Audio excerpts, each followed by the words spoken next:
Welcome back, boys and girls, and we are going to finish reading our story, Little Red. Let's pick up where we left off. Remember, we're talking about the five senses.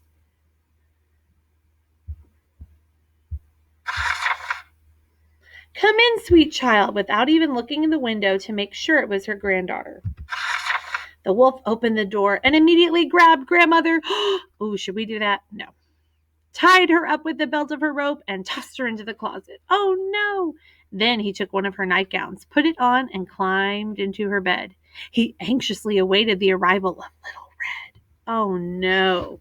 Do you think Little Red's going to be able to know who he is? Let's find out.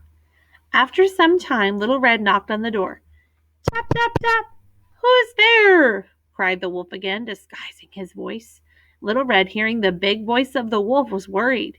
She thought to herself, that cold must have made grandmother's voice hoarse. It is your granddaughter, Little Red, the wolf cried out to her, softening his voice as much as he could. Come in, sweet child. What does her face look like?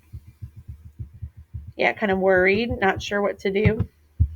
Little Red opened the door and headed straight to her grandmother's bedside. As she got too close to the bed, she was frightened. Her grandmother didn't even look like herself. The cold had made her eyes look strange, and her nose was several times its normal size. Thinking that grandmother's ears must also be stopped up, she moved closer and said in a loud voice, Grandmother, you don't look like yourself. What big eyes you have. All the better to see you with, my dear. So what is she using? What sentence is she using to determine that he doesn't look like her grandmother? She's pointing to her eyes, her sense of sight. That's right. Thinking her grandmother might not be able to see very well, Little Red moved in a little closer. She noticed the grandmother's sweet powder smell was missing. Grandmother, you don't smell like yourself.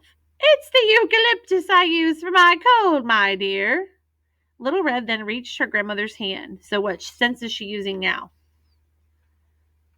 Yep, sense of touch or feeling. But the wolf's paws didn't feel at all like her grandmother's soft hand. It was rough and coarse. Immediately, Little Red let go. She moved in a little closer and surveyed her grandmother's face more carefully. Grandmother, what big ears you have! Oh, the better to hear you with, my child. Now, wait a minute. Can we see her full face? Or his full face? Yes. Grandmother, what big teeth you have! All the better to eat you up, growled the wolf as he jumped from the bed and attempted to grab Little Red. Little Red jumped away in the nick of time. Thankfully, the wolf, in his haste, got all tangled up in the grandmother's nightgown. He tripped and fell flat on the floor, bumped his head as he hit the ground. He was knocked out. Little Red pulled her cell phone from the pocket of her cape and dialed 911. Y'all know to do that, right? In emergencies. After she told the operator what happened, she began to look for her grandmother. Ooh, what do we use to look for things? Our eyes, that's correct. She glanced around the room. Her grandmother was nowhere in sight. Where do you think she is? She sniffed the air, using her sense of smell, but there was no hint of grandmother's sweet powder, only the smell of eucalyptus. Little Red stood still and listened quietly in the hopes of hearing her grandmother. Aha! What was that? She was sure she heard someone knocking. She used her ears to follow the sound and ended up in grandmother's closet. She opened the door and there was grandmother. Little Red untied her, hugged her, and helped her back to bed. As Little Red watched the animal obedient school officer haul the wolf out to the wagon, she thought to herself, I sure learned an important lesson today. I will always trust my senses.